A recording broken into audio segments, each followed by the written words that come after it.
Hola niños y niñas de octavo. Voy a hacer este video para explicar lo que veremos esta semana, que corresponde a los viajes de exploración del siglo XV. Espero que a medida que yo vaya hablando y ustedes vean este video, la cabecita vaya recordando, porque algunas de las cosas que voy a mencionar las vimos en quinto básico, ¿ya? Yo sé que han pasado un poquito los años, pero ustedes son muy capos, muy inteligentes y estoy segurísima que más de alguna cosa de la que yo pueda decir, la mente se va a acordar, ¿ya? Entonces la idea es que vayan relacionando un poquito los contenidos que yo vaya mencionando y que la mente de ustedes vaya recordando. Lo primero que tenemos que saber es que en el siglo XV se empezaron a hacer algunos viajes de exploración alrededor del mundo. Fueron muy pocos, porque en aquella época la gente tenía mucho miedo de salir. Primero, se pensaba que el planeta era plano, cuadrado, no se creía que era redondo, ¿ya? Segundo, se creía que en el mar habían muchos monstruos marinos y que la gente se perdía y por eso no regresaba a casa. ¿Por qué pensaban esto?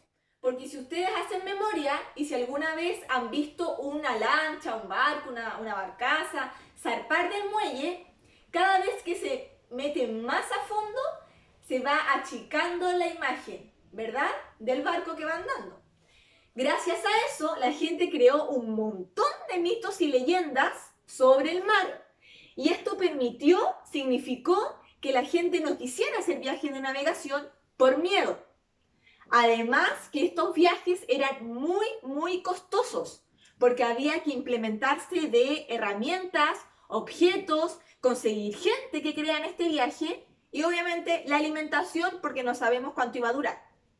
Algunos de los navegantes más famosos tenemos a Fernando o Hernando de Magallanes, el cual lleva su nombre el Estrecho de Magallanes, ¿verdad? Aquí en Chile. Y él fue el primero en dar la vuelta al mundo.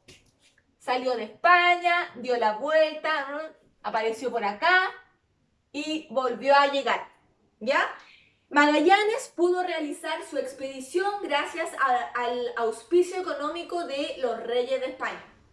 Lamentablemente, el señor Magallanes murió antes de terminar su viaje y quien continuó con su travesía fue Sebastián Elcano. Por eso que si ustedes miran algunos mapas o libros aparecen los dos apellidos, Magallanes y Elcano.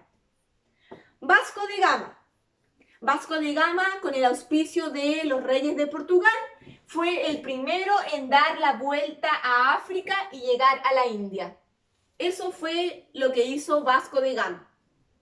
Cristóbal Colón, el más famoso, ¿verdad? Y el que espero que ustedes se acuerden, fue el que salió de España, también con el auspicio de los reyes católicos españoles, y llegó a Centroamérica, a la isla San Salvador. Sin querer queriendo, descubrió un nuevo continente al que más tarde llamaron América, sin querer queriendo, porque ustedes se acordarán que el objetivo de Colón era llegar a la India, pero se vino para el otro lado y llegó a América. Y Marco Polo, el señor Marco Polo, que no son las papas fritas, sino que fue un navegante italiano que fue el primero en llegar a China. Él hizo la ruta de la seda en todo lo que es Asia, ¿ya? Y fue el primero en llegar a China y en escribir libros de cómo vivía la gente allá y de la riqueza en abundancia que tenía. Entonces, estos cuatro fueron los navegantes más famosos de la época. El primero en dar la vuelta al mundo, como les dije, Magallanes, que salió de España, dio la vuelta, apareció por el otro lado y volvió a España. Y que en honor a su apellido, como está acá en el mapa de Punta Arenas, ¿verdad? Lleva el nombre del Estrecho de Magallanes, ¿ya? Y él también fue el primero en ver a los patagones, a los pueblos originarios que habían en la zona austral. Por eso es que de ahí viene el nombre Patagón, porque él vio gente con pisadas en la tierra muy grande. Y el más famosísimo de todos, Cristóbal Colón, quien vino 4 veces a América sin saber que había descubierto un nuevo mundo. Como dice acá, lamentablemente Cristóbal Colón murió y jamás se dio cuenta que había descubierto un nuevo continente, jamás se dio cuenta que no había llegado a la India, y esto se descubrió años después cuando Américo Vespucio logró armar un mapa mundi y ahí darse cuenta que no era la India, era otro terreno, y por eso es que América se llama América, por Américo Vespucio. Un dato importante: el mundo como lo conocemos ahora no existe. En el siglo XV, ¿ya? Para los europeos solo existe Europa, un poco de África y Asia. Nada más. Para ellos no existe esta concepción de mundo y en sus mapas, en sus portulanos, esto no está. Porque como no habían explorado esta parte del mundo, no tenían ni idea que existía. Ahora, no olviden que sí existía. En América estaban los pueblos originarios, los pueblos indígenas, los aztecas, los mayas, los incas, los mapuches, y ya hace muchos años habían desarrollado ciertas cosas y vivían de una forma bien, con su cultura y tradición, pero los europeos no lo sabían. Cristóbal Colón, el que más nos importa porque gracias a su descubrimiento, los españoles años después llegaron a América, conquistaron estas tierras y algunos pueblos originarios se vieron exterminados porque debido a toda la mezcla de raza que hubo, ¿verdad? Españoles e indígenas, que nace el mestizaje, y a las guerras, las batallas, las pestes, que provocó miles y miles de muertes de los indígenas. Tenemos que Cristóbal Colón tenía una idea para llegar a la India, porque la India estaba bloqueada, porque los turcos la habían bloqueado. ¿Ya? Vamos recordando eso, que es materia del quinto básico. Como los turcos habían bloqueado el paso a la India, Colón tenía una idea de cómo llegar a la India, pero necesitaba plata. ¿De dónde sacamos la plata? Se necesita mucho dinero para comprar los artefactos necesarios para el viaje. Fue donde los reyes católicos, acá están, no sé si se acuerdan de ellos, Fernando de Aragón, Catalina de Castilla, y a los reyes les interesaba el viaje, pero no tenían la plata, porque habían estado en guerra varios años en España y los recursos económicos se habían acabado. Colón visitó al rey de Portugal, el rey de Portugal también estaba muy interesado en el proyecto, pero tampoco tenía la plata para que se realizara el viaje. Finalmente, y tanto insistir, y como dice el dicho, la tercera es la vencida, los reyes de España auspiciaron a Colón con el dinero, se lo consiguieron donde el Papa en Roma, con la condición de expandir la religión católica, y él pudo emprender su viaje. Con sus barcos, la Niña, la Pinta y la Santa María salió de España rumbo a las Indias, pero se perdió, como ustedes saben, y llegó a este nuevo continente que se llamó América, lo cual él no sabía. Él juraba, ¿verdad?, de guata que había llegado a la India, pero no era así.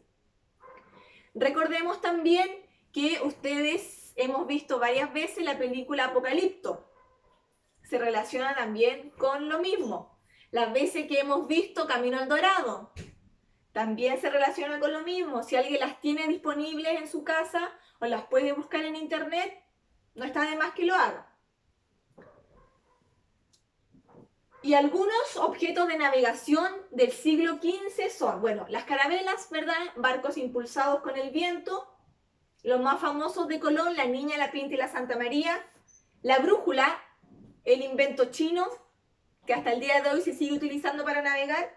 Los portulanos, que son los mapas antiguos, y si ustedes se fijan en este, aquí está Europa, África, Asia, y eso es el mundo, y sería, porque no existía más mundo según ellos. Y el astrolabio, que también es un instrumento para navegar con la orientación de las estrellas. Junto con esto, hay algunos videos en YouTube, hay muchos videos en YouTube que pueden buscar. Este lo vimos en quinto básico, lo pueden volver a ver porque es muy bueno. Es un dibujo animado que cuenta toda la travesía que tuvo que pasar Cristóbal Colón cuando vino por primera vez a este nuevo mundo. Todo lo bueno, lo malo que se perdieron, ¿verdad? Que se le empezó a enfermar la gente, que se empezó a acabar la comida. Es muy bueno y entretenido. Y hay muchos más, como yo le dije. Es cosa que ustedes busquen y van a encontrar. Y esta es una canción. Es una canción tipo salsa que se puede bailar, pero la letra de la canción también va contando toda la travesía que tuvo Cristóbal Colón. Estos videos también se los voy a enviar para que los puedan ver junto con este que estoy haciendo. Y la actividad para esta semana solamente es una pregunta, pero en esa pregunta necesito que puedan razonar y explicar bien sus ideas. La pregunta es, ¿qué significó y qué influencia tuvo el encuentro de dos mundos? Imagínense, ¿qué significó que los españoles, los europeos llegaran a América y se encontraran con los pueblos indígenas? Y cuando hablamos de encuentro entre dos mundos nos referimos a América y a Europa. ¿Qué significó todo esto? ¿Qué cambios hubo? ¿Qué cambió? ¿Qué le enseñaron? ¿Qué no le enseñaron? Hagan memoria, porque esto lo vimos en quinto y estoy segura que se pueden acordar, ¿ya? Para responder esta pregunta necesito un comentario de mínimo 15 líneas.